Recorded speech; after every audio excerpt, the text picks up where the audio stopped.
নমস্কার বন্ধুরা, welcome to cooking with ইচ্ছে। ঘরে ঘরে জ্বর, সর্দি, কাশি একেবারে যেন জেঁকে বসেছে।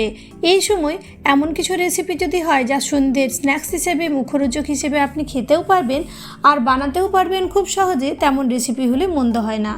আজকে আমি তেমনই একটা রসুনের রেসিপি নিয়ে হাজির হয়ে গেছি।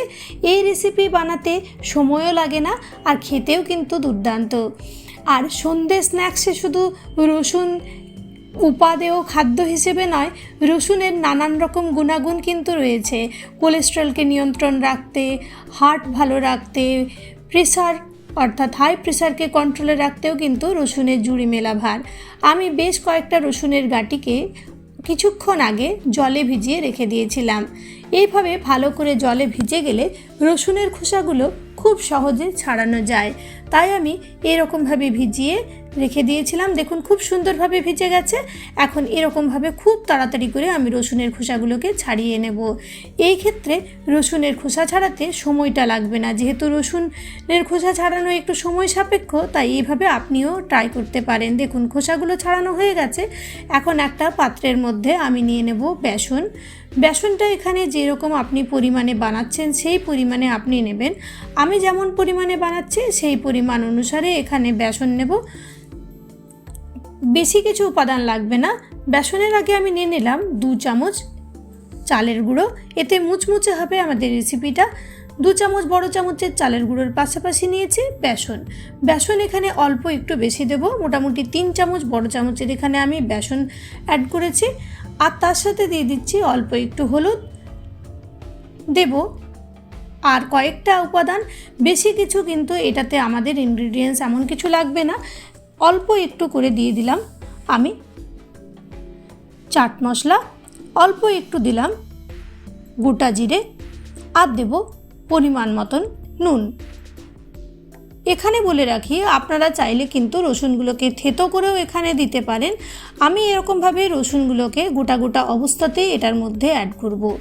তবে রসুনগুলোকে যদি আপনি অল্প থেতো করে নেন তাহলেও কিন্তু রেসিপি খেতে খুবই সুন্দর লাগবে। অল্প জল দিয়ে এখন এরকমভাবে এটাকে ভালো করে আমরা মেখে নেব।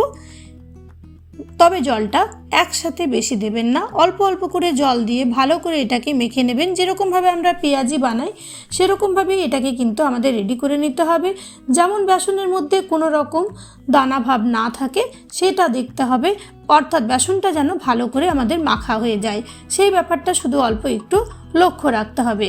দেখুন কথা বলতে বলতে আমাদের বেসনটা খুব সুন্দরভাবে এরকমভাবে ফেটা হয়ে যাচ্ছে। আর এই ক্ষেত্রে চালের গুঁড়ো যেহেতু দিয়েছি তাই খুব সুন্দর মুচমুচে একটা ব্যাপার আসবে। এখন এটার মধ্যে অল্প একটু দিয়ে দিচ্ছি ধনেপাতার ডাঁটি সহ আমি এরকমভাবে কুচিয়ে নিয়েছিলাম, সেটা দিলাম। আর দেব অল্প একটু লঙ্কার কুচি। আপনারা ঝাল যেমন খেতে চান সেইভাবে লঙ্কার কুচিটাকে কম বেশি করে নিতে পারেন। চাইলে শুকনো লঙ্কার গুঁড়োও আপনারা দিতে পারেন। অল্প দেব আদার কুচি। আদার কুচিটাতে যেমন টেস্ট ব্যালেন্স করবে, তেমনি আদাটা কিন্তু এই ঠান্ডা লাগার হাত থেকেও আমাদেরকে খুব সহজে রক্ষা করে। এখন রসুনগুলোকে যেগুলোকে খোসা ছাড়িয়েছিলাম সেগুলোকে আমি এমনি অবস্থাতেই দিয়ে দিলাম। দেখুন এখন ভালো করে এগুলোকে আমরা একটু মিশিয়ে নিচ্ছি। এই ধনেপাতা, কাঁচা লঙ্কা, আদা, রসুন সমস্ত কিছু মিশিয়ে একটা দারুণ কিন্তু টেস্ট আনবে। তাই সব কিছু ভালো করে মিশিয়ে নিতে হবে। সব কিছু ভালো করে মিশিয়ে নিয়ে এখন আমি কড়াইয়ে গরম করে নিয়েছি সাদা তেল। আপনারা চাইলে এটা কিন্তু সরষের তেলেও করতে পারেন। আমি সন্ধ্যে স্ন্যাক্স হিসেবে এখানে এটাকে বানাচ্ছি গরম তেলের মধ্যে এরকমভাবে দিয়ে। আর আপনারা চাইলে কিন্তু এটাকে ভাতের গরম পাতেও পরিবেশন করতে পারবেন। স্বাদ কিন্তু ভীষণ ভালো, অবশ্যই একদিন ট্রাই করে দেখতে পারেন। দেখুন এখন আমি গরম তেলের মধ্যে এগুলোকে দিয়ে দেবো। যেহেতু আমি রসুনটা থেতো করিনি তাই অল্প একটু এগুলো সেদ্ধ হতে সময় লাগবে। কম আঁচে এরকমভাবে কিছুক্ষণ এগুলোকে ছেড়ে দিতে হবে যাতে রসুনের কোয়াগুলো ভালো করে সেদ্ধ হয়ে যায়, মানে ভাজাটাতে যেন রসুনের কাঁচা ভাবটা না থাকে। যদিও রসুন কাঁচা থাকলে খেতে কিন্তু খারাপ লাগে না, কিন্তু যেহেতু আমরা পেঁয়াজির মতন বানাচ্ছি তাই এটাকে এরকমভাবেই নেড়ে চেড়ে অল্প একটু উল্টে পাল্টে ভালো করে ভেজে নিতে হবে। 3-4 মিনিট পরে যখন দেখবেন এগুলো ভাজা ভাজা হয়ে গেছে তখন এগুলোকে এরকমভাবে উল্টে দিন। তারপর উল্টো পিঠটাও ভালো করে আমাদেরকে ভেজে নিতে হবে। তাই আরও অল্প সময় আমরা এটাতে দেব যাতে উল্টো পিঠটাও ভালোভাবে ভাজা হয়ে যায়।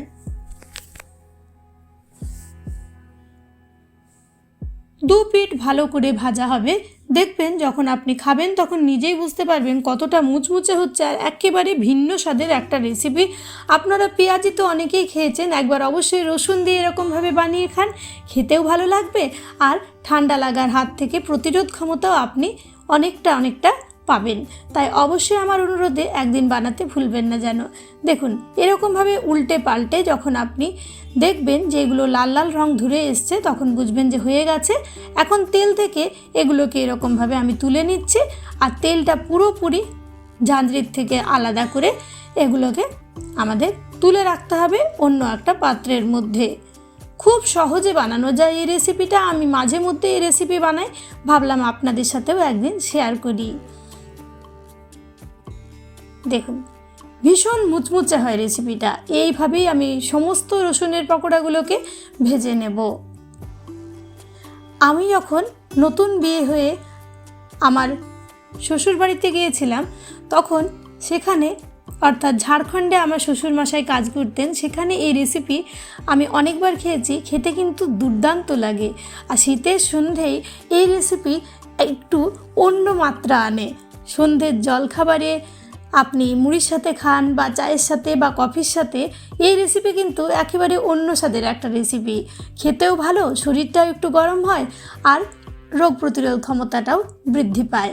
দেখুন কথা বলতে বলতেই আমাদের কিন্তু এই পকোড়াগুলো ভাজা হয়ে যাচ্ছে, আর খুব সুন্দর কিন্তু ফুলে উঠছে এক একটা পকোড়া।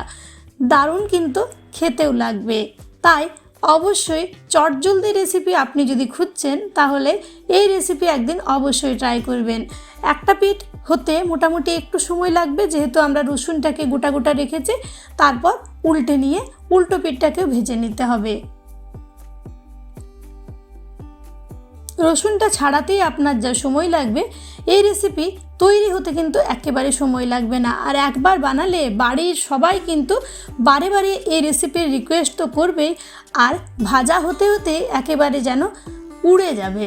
যখনই আপনি এটাকে ভাজবেন, একটা দারুণ রসুনের যেরকম গন্ধ থাকে, সেই গন্ধটাও কিন্তু রান্নাঘরের মধ্যে পুরো মম করতে থাকবে।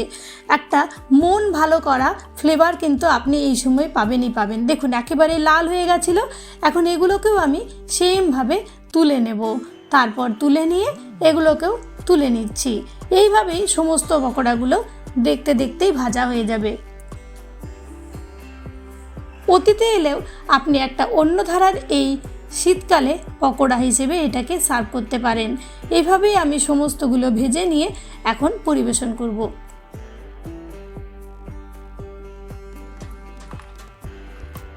আওয়াজটা শুনুন, কি সুন্দর একেবারে মুচমুচে পকোড়া আমাদের রেডি হয়ে গেল। সসের সাথে হোক বা চা পকোড়ার সাথে আপনি নির্দ্বিধায় পরিবেশন করুন। রেসিপি ভালো লাগলে লাইক, শেয়ার, সাবস্ক্রাইব করতে ভুলবেন না।